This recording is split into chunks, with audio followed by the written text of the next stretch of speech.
आज उद्धव बाळासाहेब ठाकरे पक्षाच्या वतीनं आज महानगरपालिकेला 2 दिवस अगोदर आम्ही पत्र व्यवहार केला होता की महानगरपालिकेने अद्यापही या उल्हासनगर 1 ते 5 नंबरचे जे मोठे मोठे नाले आहेत ते साफ केलेले नाही आहेत.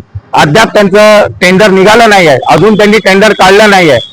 आणि त्यामुळे आज उद्धव बाळासाहेब ठाकरे पक्षाच्या वतीनं आम्ही इथं धरणे आंदोलन केली आणि त्याचा इम्पॅक्ट असा झाला की तत्काळ लगेच इथे महानगरपालिकेचे अधिकारी आलेत.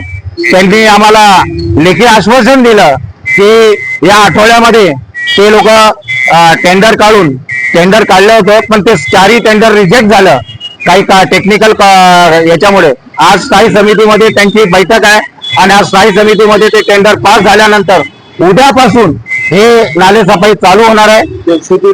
जेसीबी पास आणि लगेच आमचा आवाज ऐकल्या महानगरपालिकेला का जाग आली आणि महानगरपालिकेने लगेच जेसीबी पाठवला. तुम्ही हा पाठीमागा बघू शकता. हा उद्धव बाळासाहेब पक्षाचा दणका आहे आणि प्रशासनाला आम्ही जाग केलेला आहे. या ठिकाणी जे भ्रष्ट नगरसेवक आहे, जी भ्रष्ट महानगरपालिका झालेली आहे, इथे विरोधी पक्ष नेता नाही आहे. त्यामुळे या महानगरपालिकेमध्ये एक पिक्चरचा डायलॉग आहे, चाचा कोण आहे और भतीजा कोण आहे. चाचा वही भतीजा आणि भतीजा वही चाचा आहे. तशातलं भाजप आणि शिवसेनाचं झालेलं आहे. त्यामुळे कोणाला तिथं दाग मागायची. त्यामुळे आम्ही हा आंदोलन केलंय आणि आमचं आंदोलन हे यशस्वीरित्या सक्सेस झालं असं आम्हाला वाटतं. आणि जर 2 दिवसाच्या आतमध्ये हे जर काम चालू झालं नाही तर याच्यापेक्षा उग्र आंदोलन करण्यात येईल. धन्यवाद.